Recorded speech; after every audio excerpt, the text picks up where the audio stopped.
Good morning. ప్రార్థన. పరిశుద్ధ ప్రేమ కలిగిన తండ్రి, నీకే వందనములయ్యా. దేవా, గడిచిన రాత్రంతా నీ రెక్కల చోటున కాచి దాచి కాపాడవయ్యా.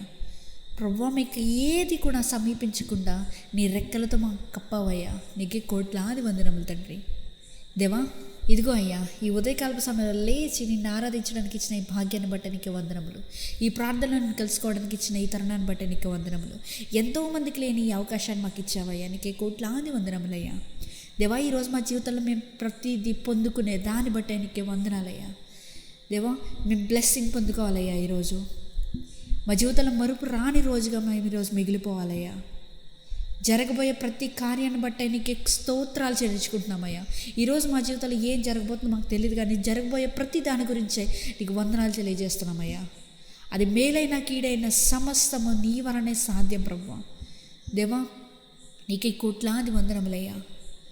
ఈరోజు ఎంతోమంది వారి జీవితంలో ఆశతో కళ్ళు తెరిచి నిన్ను ప్రార్థనలో కలుసుకొని ఉండొచ్చు, కానీ ప్రభువా, నీవు నమ్మకమైన వాడివయ్యా. వారి జీవితంలో ఉన్న ఆశని తృప్తిపరిచే దేవుడు, నెరవేర్చే దేవుడు అయ్యా.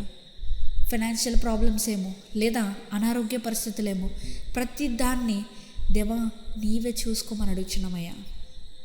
తండ్రి, ఈరోజు ఎవరెవరైతే ఎగ్జామ్స్ రాస్తున్నారో వారి ఎగ్జామ్స్ గురించి ప్రార్థిస్తున్న ప్రభువా, నీవే ఆశీర్వాదాన్ని వారి మీద కుమ్మరించు, జ్ఞానాన్ని వారి మీద కుమ్మరించమని అడుగుచున్నానయ్యా. ఎవరెవరైతే అవుటర్ ఇండియా ఎవరెవరైతే ఉంటున్నారో, లేదా గల్ఫ్ దేశాల్లో ఉంటున్నారో, ప్రతి ఒక్కరి గురించి ప్రార్థిస్తున్నామయ్యా. వారికి నీ ఆశీర్వాదాన్ని, నీ తోడుని దయచేయండి, నీ కృప వారి మీద కుమ్మరించమని, ఈ రోజంతటిని ఆశీర్వదించి దీవించమని నజరేయుడైన యేసుక్రీస్తు నామములో అడిగి వేడుకొంచున్నాము మా పరలోకపు తండ్రి. ఆమేన్.